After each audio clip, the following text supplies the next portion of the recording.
So I have been recently relatively obsessed about gender bias in Hollywood, and particularly looking at women directors. And a lot of people sort of ask me, like, why is this something the ACLU is paying attention to? Why is this a civil liberties problem? And I think this conversation is actually the explanation of why. One, it's a huge leadership position in Hollywood, but most importantly, it has, the TV and film are two of our most important, cultural products.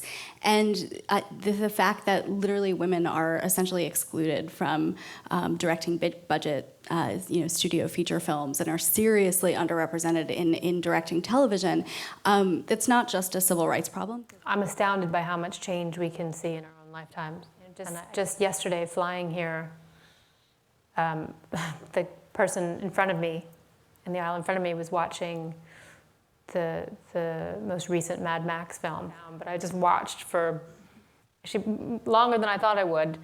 Charlize Theron being the lead of the film with a prosthetic hand and absolutely carrying an action movie.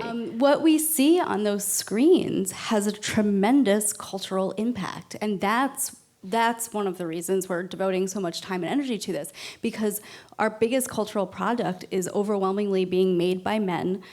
The stories are male stories told from a male eye. Women are depicted through a male eye. And I'm not saying, there's plenty of feminist, film and TV makers out there, but studies have shown when you have more women behind the camera, not only are more women depicted, but the way in which they're depicted. And the reduction in stereotypes, the more speaking lines, literally, that women have, it's tremendously important. So a lot of people think, like, why are you doing that? That's one of the reasons. Note to Hollywood, you do have to comply with civil rights laws. You're not exempt, even though the culture is otherwise. With regards to women's empowerment and equality, it'll happen a lot faster with men. Men make fantastic feminists. My voice matters, your voice matters to me. Hear the sound we've listened for forever. Hear the sound, we've wanted this forever.